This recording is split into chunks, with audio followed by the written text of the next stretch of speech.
We begin today with a major shakeup in the once waning war in Afghanistan. Monday night, President Donald Trump vowed to win the 16-year battle, but offered little detail beyond increasing troops and lifting military restrictions. RT's Simone Rosario reports his actions not only contradict his previous stance on the war, but also threaten to expand it beyond Afghanistan's borders. In his first formal address to the nation as president, Donald Trump acknowledged frustration felt over decades of Middle East involvement. The American people are weary of war without victory. Nowhere is this more evident than with the war in Afghanistan. The war in Afghanistan will enter its 17th year this fall. So far, the U.S. has suffered 2,400 military deaths.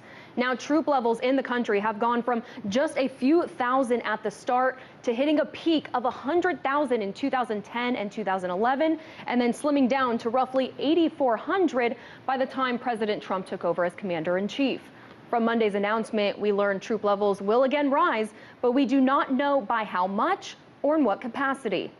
We will not talk about numbers of troops or our plans for further military activities.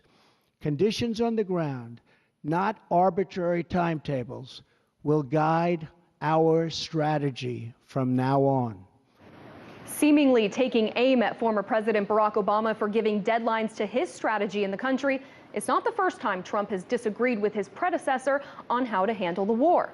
In the past, Trump has advocated for complete withdrawal, but now that he sits in the Oval Office, he's changing his tune. Not only is he increasing involvement in Afghanistan, he's putting neighboring countries on notice, like India, for help, and most notably, taking aim at Pakistan.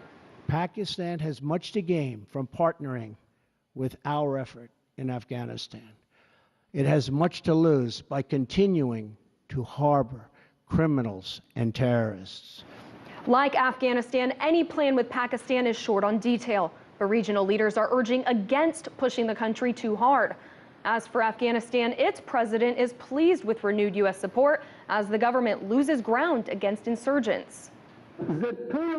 I have a clear message to all oppositions. You are not going to win militarily. Join peace and accept my peaceful invitation.